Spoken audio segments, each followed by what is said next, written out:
Fwah! Empty stomach, pre-workout. Let's go. Everything hurts and I'm dying. This is Everything Hurts and I'm Dying, the podcast to remind you that health and fitness is for everyone. It doesn't have to be miserable. You're allowed to enjoy yourself. Join me, your host, Julia Kraus, as we navigate together through the world of toxic fitness, six-pack abs, Instagram booties, and no days off to find real human experiences. Our world is different. It is inclusive and accessible. It is fun and challenging. It is friendly and supportive. It is open, real, honest, vulnerable, and brave. Everyone's journey of health and fitness is different, as it should be, and I'm here to help you along on yours. Welcome. You belong here. Everything hurts and I'm dying. Hi, everybody. Welcome to Everything Hurts and I'm Dying. I'm your host, Julia Kraus, and we're here this week as a solo fireside chat, and we are going to talk today about staying in your lane. Should be pretty exciting. I mean, they're always pretty exciting, let's be honest. And here we go. We're just going to jump right into it. So, obviously, we are back. We're having a good time. I'm here with Tony, my editor. Tony, say hi. Hi. And we're going to be talking this week, about different ways to stay focused on you and only you. But first things first, we're going to have a little bit of an update on my training program and how my week has been. So, my training program is actually taking a completely different angle. And what's happening is that I am no longer with my coach. He's going to focus solely on strongman stuff, which means that we are no longer going to be working together on my Olympic lifting, which is all well and good. I'm very happy for him to move on and focus on strongman stuff because he's very, very good at it. He is a very talented coach and a very talented strongman competitor as well. So go on, Dan. Love you very much and hope you just have the best of luck with all of that. And so I am now branching out on my own, and I'm working just on my own Ollie lifting without a coach. And this will be pretty interesting because it's one of the first times I've done Olympic lifting, obviously, without a coach in general.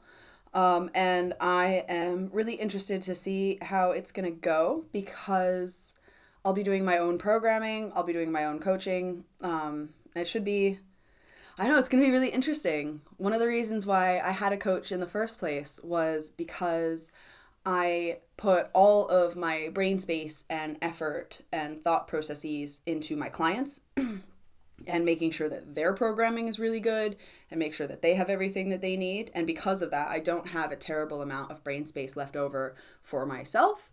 I'm sure everyone in the world can relate to giving, and thinking of yourself a little bit last. And so it was nice to sort of outsource that brain space to a coach or to somebody else to have them do it for me. So I could focus on programming and delivering the best services for my T-Rex athletes. And then someone else was kind of taking care of me, basically. So that was a really nice way to outsource that. And so now that we are sort of doing our own thing here, I will have to think about ways to continue to be a high caliber coach for all my T-Rex athletes while also being a high caliber coach for myself, which is going to be very interesting. And so I'll be doing a combination of Olympic lifting and powerlifting. And so if you're just tuning in, Olympic lifting is 2 lifts. It's a clean and jerk and a snatch. And powerlifting is squats, bench, and deadlift. And so what I'm going to be doing is I'm actually going to be going for something called a super total, which is absolutely ridiculous. And a super total is all 5 lifts, which is just going to be absolutely silly. But I hope for the best that it's going to be super fun. It's going to be a hybrid program. So part all Olympic lifting, part powerlifting, all 5 lifts. It's going to be absolutely insane. My training program is just like so random right now because I'm trying to figure out like what to do, and there's so many lifts. So just to put it in perspective, people train for decades on Olympic lifting and that's just 2 lifts. Like they spend years and years and years mastering just 2 lifts. And powerlifting as well, people spend decades just doing 3 lifts. And right now, I'll be doing 5, which is just totally overwhelming to think about sometimes. But we've got this. I have faith in us. I have faith in myself. And that's just going to bring us straight into our topic of the day of having faith in yourself and kind of staying focused on yourself and staying in your own lane. Everything hurts and I'm dying. Right. So we've been talking about how I am totally branching out on my own. I'm doing my own thing. I'm doing my own programming. It's going to be absolute chaos because it's 5 different lifts. It's going to be absolutely hilarious. I'm really excited to have the opportunity to do my own thing for a couple months. And I fully intend on having another coach and finding another Olympic coach and going back to competing in Olympic competitions. That's absolutely still my goal, 100%. But I think that taking a couple months to do my own thing is actually going to be very good. It's going to make me a better coach as well. And anything that I can do to be a better coach and a better personal trainer, obviously I'm going to try to do. And a way that I'm going to do that is by focusing a bit more on myself and staying in my own lane. So that brings us to the topic of the day of staying in your own lane and staying focused on yourself. Oftentimes with people who are new to the gym, or honestly, I just feel like everybody, sometimes we can get a little bit carried away thinking about other people, both positively and negatively. So sometimes we can think way too much about what everyone else wants and what everyone else thinks like we should do. You know, I'm doing this to appease this person. I'm doing this to make them happy. I'm doing this to, make them like me, or to give to them, or to provide this to them. We're constantly kind of thinking about other people. And I was thinking a bit more in this journey that I'm on about doing more things for myself and kind of being a little bit more selfish about things as well. And that doesn't inherently make one selfish. Focusing on oneself does not make you selfish. In fact, it probably is going to make you better because you're becoming better by staying focused on just yourself. So even if you have all the positive intentions in the world, for me, again, I'm a personal trainer and I love and adore my T-Rex athletes. I will do absolutely everything I can for them, 100%. But it is kind of nice to be able to think a little bit more about like my needs and my wants as well. And actually because of that, I'm going to be a better coach by working on my own programming and making my like athletic journey more efficient and effective, using myself as like the guinea pig. It's going to make me a better coach because I will have tried and tested it on myself first. And then I will be able to implement it better with my athletes. And again, that doesn't make me selfish. That actually makes me a better coach. And so something I would like to present to you guys to think about is ways in which you are giving and ways that like you can sort of give that to yourself and how that can make you better.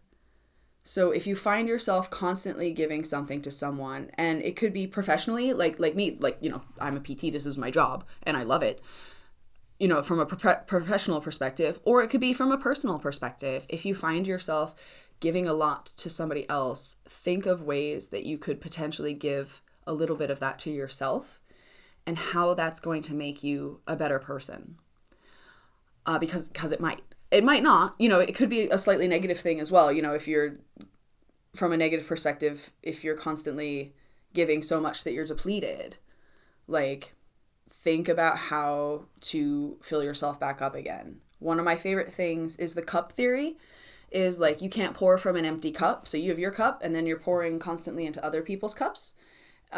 Be that, service is happiness, whatever. Again, both personally and professionally, whatever. If you're constantly filling up other people's cups, you're going to need to eventually fill up your own cup because you can't pour from an empty cup. So all of us, I feel, we need to think about ways in which we can fill up our own cups. And for me, I think doing my own programming and going absolutely nuts with the 5 lifts, going for my super total, the fact that it's called a super total is totally ridiculous, and I absolutely love it, and it's very appealing to me and my personality type. Everything hurts and I'm dying. Welcome back, everybody. If you're watching this on YouTube, I just hit the painting behind me on accident, and I hope now that it is not crooked, because I feel like I'm going to get a lot of comments being like, that thing in the background is crooked, it's throwing me off. So, you know what? Fight me. I hope this pisses you off, because you know what? Find more important things in your life to worry about than the crookedness of said paintings in other people's YouTube videos. Get a life. Fight me. Okay, anyway, so besides waking up and choosing violence this morning, we are talking about staying in your own lane and worrying about your own damn self. And I think that perfectly correlates with the crooked painting, because you need to worry about your own damn self. So there's 2 aspects of coming after this. There's a positive perspective where we're thinking about improving ourselves, staying focused on ourselves to make ourselves better, and by filling up our own cup. There's also the negative aspect of that as well, the negative perspective, where people are constantly concerned that people are judging them. They're worried, like, what must people think? People think I'm this. People think I'm that. And it's the constant worry of judgment. Also with that comes comparison, of constantly comparing yourself with others, of being like, I'm not as good as this person. I'm not as XYZ as that person. And that's sort of the 2 kind of aspects of what I would like to kind of refer to as staying in your own lane. Like, there's one about focusing on yourself from like a positive perspective, and then the negative aspect of that is like focusing on everyone else, but in like kind of a bad way. And so we will kind of get into that a little bit more. So a way that I would like to address kind of the people who are constantly comparing themselves to others and constantly kind of looking to everyone else for validation in themselves is to just kind of keep reminding yourself that you're only competing with yourself. So my T-Rex athletes, some of them do tester workouts. And every single time they do a tester for the first time, everyone's tester workouts are different. They're all specifically catered to each individual, and it composes of things that they're good at and things that they're not so good at. And it's usually like a different set of exercises for time, or an AMRAP, which means as many rounds as possible in a certain amount of time. And so every single time anyone does a tester for the first time, without fail, every single time my athlete looks at me and they go, "How did I do?" And I go, "You did great." And they're like, "Yeah, but how did I do compared to everyone else?" And I go, "I don't know, because your tester is completely individualized, so there's literally nothing to compare it to." And they're like, "Oh, okay, well, how do I know?" And I was like, "Well, you're going to know, because we're going to do this tester again in about 2 to 3 months, and then you can compare away. But the only thing that you're going to be comparing to is yourself and your own previous score. There's no one else to compare it to." And I really like to drive that point in with all of my athletes, the ones who take tester workouts. Not all of my athletes do tester workouts, which is totally legit and fine. The ones that do, this is the thing that I like to drive in, is that you're only competing against yourself. No one has the same tester workout as you, so I couldn't tell you, even if I wanted to, how well you've done. And it really helps them stay focused on themselves. The fact that they're not competing against anyone else is, I think, really important for them psychologically, especially because the way that a lot of my athletes have their health and fitness journey is some are like actual competitive athletes. Like, I have athletes who are competing in, CrossFit competitions. I have athletes who are competing in lifting competitions. Some are actual competitors, myself being one of them, but some aren't. Some are just kind of wanting to get bigger, faster, stronger, healthier. And I'm with that 100%. And to them, stay in your lane and compete against yourself. Because even both sides, actually, those athletes and even the athletes who are actually competing in competitions, like, you're still only really competing against yourself and trying to be a bigger, stronger, faster version of who you were previously. And that goes along with if you're just doing a tester workout in my gym or if you're on a lifting platform in front of thousands of people. Like, that thought process remains the same of I'm just trying to compete against who I was a month ago. And yeah, I think that we all need to really keep that in mind through a lot of our health and fitness journeys. Is it's just a process of becoming a better version of yourself, right? Like, I think that a lot of everyone's health and fitness journey can just be boiled down to that, of just trying to be a little bit better every single day. And that could be better in terms of strength and speed and stuff, of course, but it could also be in terms of mental health. It could be in terms of energy levels. It can be in terms of sleeping better. Like, there's so many benefits to being on any journey of health and fitness. And there's a lot of data points on that journey as well. You know, how are you sleeping? How are your energy levels? How much can you lift? How fast can you run? You know, there's a lot of cool data points, and I like that a lot because with data comes like, ooh, that's hard. With data comes truth. With data comes like logical decisions. Like, you can see from the data points that, you know, 3 months ago, my mental health was in the garbage and I was sleeping like crap, and now I'm feeling really confident and feeling really good and I'm sleeping 8 hours a night, you know, et cetera, et cetera. Those are all data points that show you that you are improving. And I think a lot of people need to remember that there's so many ways to get better. There's so many ways to improve that, like, even if you just stay in your own lane and stay focused on yourself, there's so many data points within that lane that can keep your focus for long periods of time. Does that make sense? I feel like, yeah, like, even if you're just solely focused on yourself, you're staying in your own lane, there's so many different aspects of which one could be improved that staying in your own lane will still take, it's going to take the rest of your life, right? Health and fitness is for life. It's for the rest of your life. You're not just going to suddenly just stop, like, moving. It's, you know, we're human beings. We're made to walk and run and jump and, you know, all these things. We're not just going to stop. So for the rest of your life, even if you just stayed focused completely on yourself, you will have enough data points to tinker with for the rest of your life. And I think that's kind of cool. Everything hurts and I'm dying. Coming back to data points. So there's very many data points of which one can use to track one's progress to becoming better. And another piece of advice that I would give everybody is to find a way that those are best suited to you and the way that your brain thinks about things. So, for example, I'm really good at identifying patterns and I'm really good with colors. So all of, like, the things that I do are, like, color coordinated or in some sort of, like, chart form with, like, little boxes filled in with green or yellow or red, silly little boxes, right? That would be a good way for me to track my data.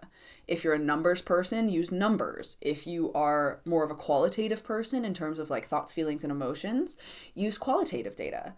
Think of the way that your brain processes things and use that to track your data.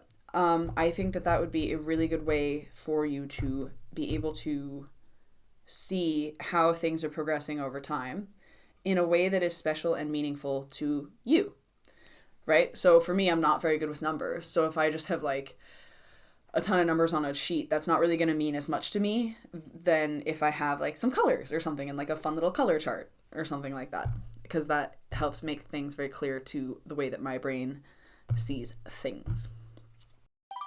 Everything hurts and I'm dying.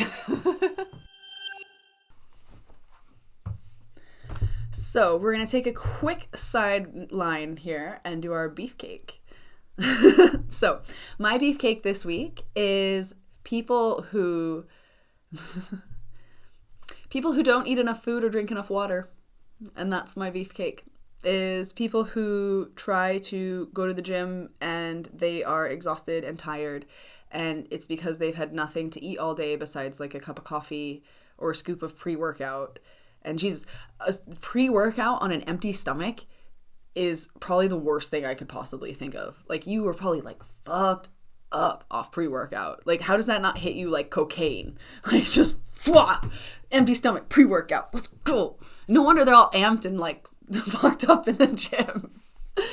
Eat, please. Like, throw something in your stomach before you go to the gym, please. You're gonna have so much more energy. It's gonna be so much more stable as well than just caffeine and unicorn dust or whatever the stupid pre-workout, like gorilla puke, or it's so ridiculous. I hate pre-workout. You know what? This beef is just gonna be about pre-workout. I'm taking over. My beefcake is pre-workout.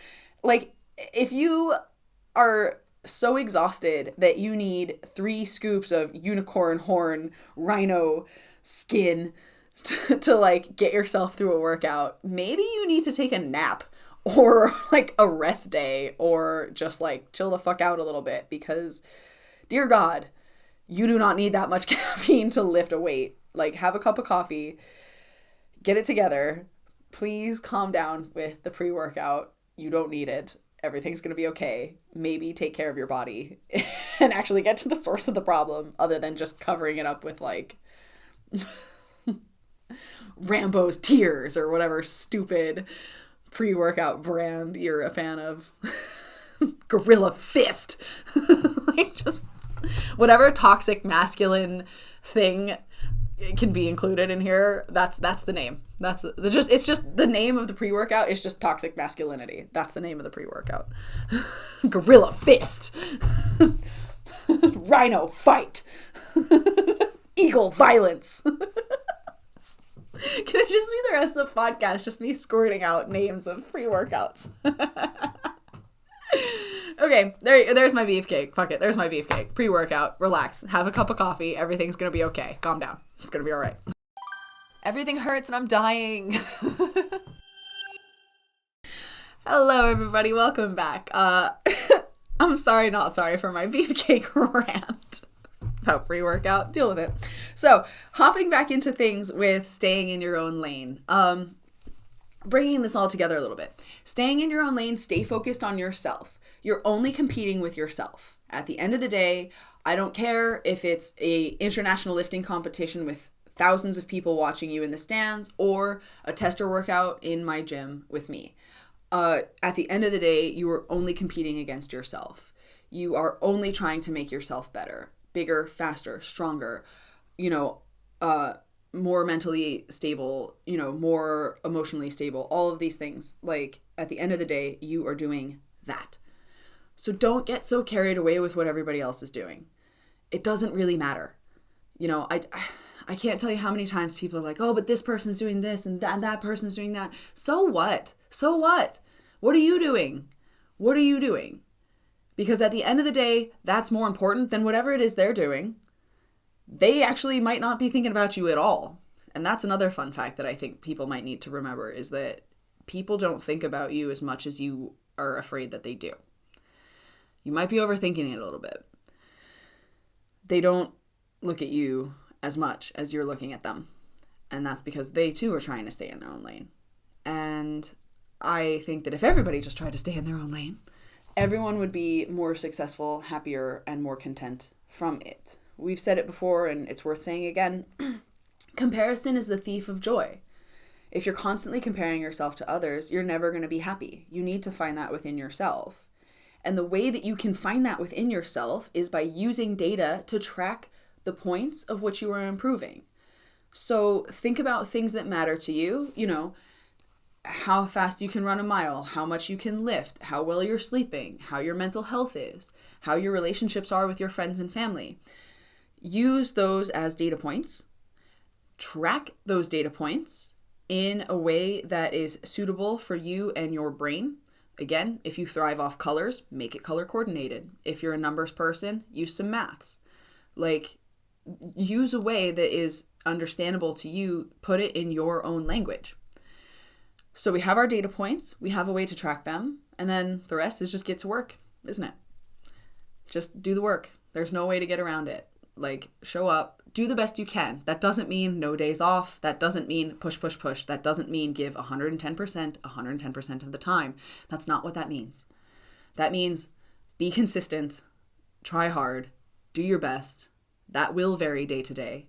But if you give it a good go, those data points should improve, and you should be able to track them using your methods. So give yourself a chance here, guys. Give yourself a chance. Stay focused on yourself. Stay in your own lane. Have your data points. Focus on that. Do the work. Stay consistent. And you've got it. You've got it. Everything hurts and I'm dying. So in conclusion, everybody, just remember to stay in your own lane. Stay focused on yourself. Ain't nobody looking at you. Ain't nobody care about you. Why are you caring about them? Stay focused on yourself.